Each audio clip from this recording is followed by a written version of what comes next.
এরকম ইন্টারফেস আসবে। এরকম ইন্টারফেস আসার পরে আপনি কি করবেন, ইন্টার নাম্বার, আপনার কান্ট্রি বাংলাদেশ দেওয়া আছে, ইন্টার নাম্বার আমি পেস্ট করে দিলাম যে নাম্বারটা নিয়েছিলাম। তারপরে কি করবেন, আপনি হলো এখানে 3টা অপশন আছে, আপনি জাস্ট এই ডাব্লিউএস কোডে ক্লিক করবেন, ডাব্লিউএস কোড, তারপরে সাবমিট ক্লিক করবেন, ঠিক আছে। ডাব্লিউএস কোড দিয়া তারপরে যে দেখতেছেন সাবমিট, জাস্ট সাবমিটে ক্লিক করে দিলাম, এই যে একটা খালি বক্স এসে পড়েছে। সে যে নাম্বারটা দিয়েছিল সেই নাম্বার দিয়েছে লাস্টে 98, 98তে একটা কোড গেছে, এখানে বসাইতে হবে। আমি আবার সেই মেসেজ অপশনে চলে গেলাম, তার অপেক্ষায়। আপনি বলবেন কোড দেন, কোড দেন, কোড দেন, এগুলা বলতে হবে আপনাকে যারা নতুন। এখানে কিন্তু আমার কিছুই বলতে হবে না।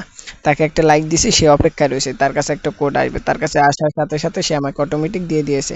তো আমি কিন্তু এখন লাইক দেবো না, আমি লাইক দেবো না। এখন আমি কি করব, আমি সেই জায়গায় গিয়ে জাস্ট কোডটা বসাবো, জাস্ট পেস্ট করে দিলাম। এখানে কিন্তু পেস্ট করার পরে কিন্তু হবে না, আপনারা একটু নিচে ক্লিক করবেন, যে কোনো এক জায়গায় ক্লিক করে দেবেন, তাহলে কিন্তু কানেক্ট হয়ে যাবে, সাকসেস হয়ে গিয়েছে, দেখতে পাচ্ছেন।